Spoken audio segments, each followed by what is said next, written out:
I've always thought that since Trump's first term that the trade deal was a chimera, an illusion for us. And I don't think we should ever attach too much importance to it because our relationship with Europe is much more important. I'm still joined by Josh Glancy, editor of News Review at the Sunday Times. And we're going to talk about President Trump, who's held a rally in Michigan to mark his first 100 days back in office. We're here tonight in the heartland of our nation to celebrate the most successful first 100 days of any administration in the history of our country, and that's according to many, many people. What do you think Trump really thinks about how it's gone?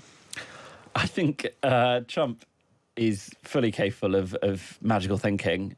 He is a salesman who believes his own pitch, and I think he probably thinks it's gone pretty well. I think he was aware that the tariff stuff was as he called it, a bit yippy and didn't quite play out the way he hoped. But I think Trump, as someone described him the other day, he's kind of an empiricist, which sounds odd, but in the sense that he tries things out and then almost like a scientist and then sees if they work. And if they don't, he does something else. So he doesn't view failure in the way that you or I might as the sort of end point of something. It's just like, he doesn't really believe it exists. It's just like a thing that didn't work, now we do something else.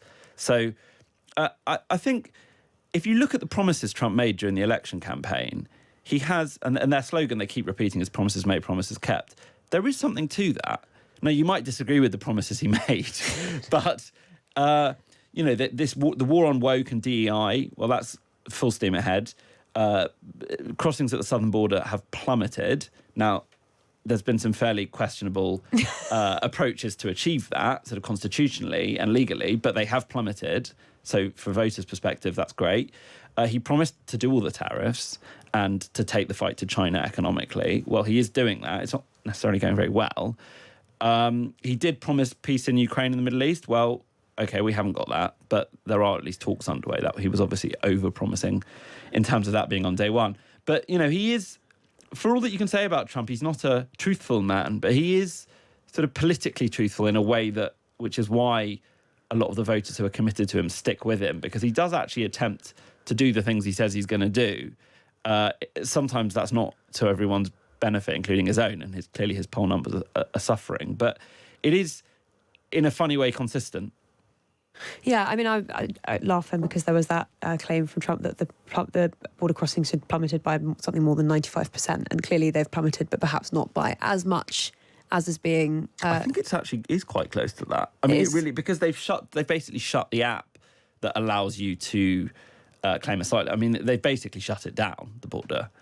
Which, there's all manner of legal challenges to that because I think they've overridden various legal protections. But they have, I mean, the numbers are absolutely at the floor now. People and people have stopped because of that, because of the hostile environment that's been created. A lot of people aren't setting off from South or Central America, or they're turning back. I mean, it really is a game changer, that. Okay, well, let's bring in Sir Nigel Sheinwald, former UK ambassador to the United States. Good morning. Good morning, Lara.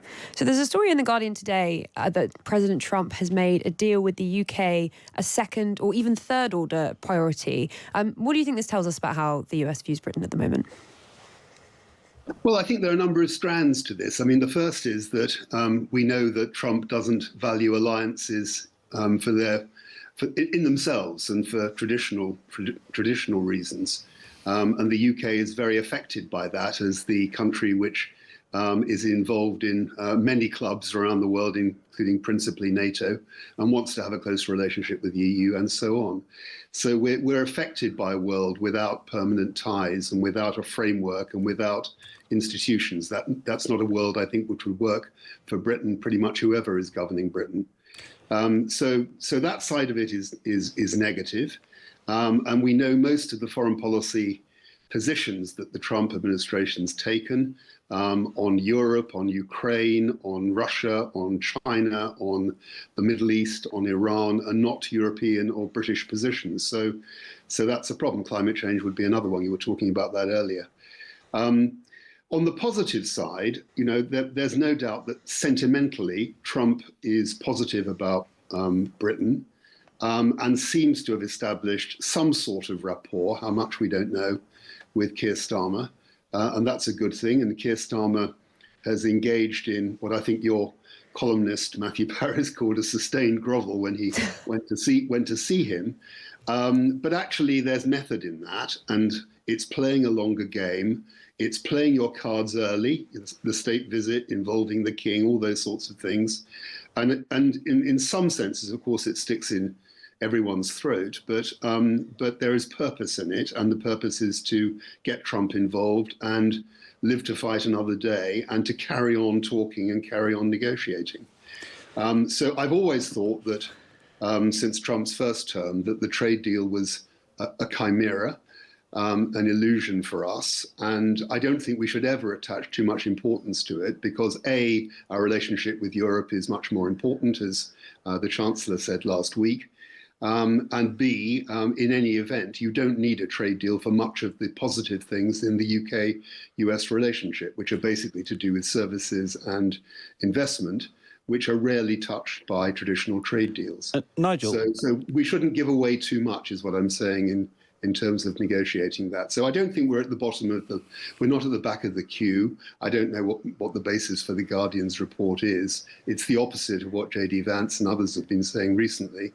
So I'd be surprised if any trade deal with us were decisive, revolutionary, transformative, but it's still worth going for if it gives us some measure of tariff relief without an excessive quid pro quo. Okay, we're bringing Josh now. Oh, well, Nigel, I was just wondering, we obviously saw joint strikes on the Houthis this morning, and it was something that's often been said about the US-UK relationship, that although it has lots of peaks and troughs, the kind of fundamental deep security alignments, and when push comes to shove, as we saw in the Iraq War many years ago, it is Britain that turns up to fight alongside America. And we've seen that again this morning.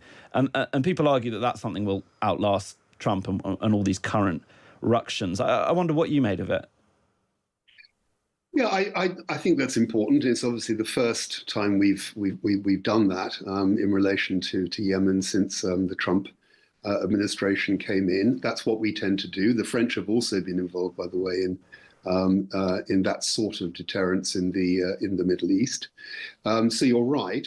And there is a bigger relationship, an operational relationship, because we are very, very intertwined operationally in all major theatres. But I'd say that relationship, A, can't continue, at least in the same way, if the relationship at the top doesn't work. I mean, the other peculiarity about the UK-US relationship is that it does depend on a high degree of collaboration between the White House and Number 10 and between the Prime Minister and the President personally. I think that's one of the characteristics of that relationship, number one. And number two, I don't think our armed services and armed forces can exist in a vacuum. Because obviously the attack by the US, the criticisms of NATO and so on are very, very far-reaching, and we can't have a defense collaboration with them if that foundation is weakened in the way that the Trump administration seems to be going about it. And can I ask you a question about the EU? Because you say that the relationship is more important. The Chancellor was right to signal that she believed that was the case last week. You're also a former ambassador to the EU. And there's been some speculation that if there is a deal with Europe before a deal with the US gets over the line, then that might enrage Trump. What's your sense of how Trump would respond to a very warm reset on the 19th of May and a very kind of deep sense that there would be a cooperation deal that would be agreed at that point, and then perhaps even more like a youth mobility scheme later on? Well, I'm quite sure that one of the things that surprised me, Josh, you were talking earlier about the things we knew about Trump, and of course, in a sense, we did know most of it. What we didn't know was the degree of venom which he and his administration have for Europe beyond trade. We didn't know the extent to which they are willing to interfere directly in European and British affairs. Those things I think are surprising and have become part of the scene since the 20th of January. So on this subject, I'd say one of the things the UK has got to hold on to is the independence of its judgment in relation to the need for a reset with Europe. We mustn't be swayed by that. We mustn't get into trade commitments with Trump to get an American deal. which would make it much more difficult for us to do the reset that the government was elected to do and seems to be determined to do. So I think if there is blowback from Trump, and there might be some, I think we've got to take that into account, obviously, but ultimately not be swayed by it. We've got to stick to our own agenda, and surely that's the message of Trump: is that you've got to be very, very clear about your own priorities, short, medium, and long term, and not be buffeted by the power of America, by the power of the presidency, and by their very, very aggressive use of the media. It's really interesting. Well, Sir Nigel Sheinwald, former UK ambassador to the US, thank you very much for joining us.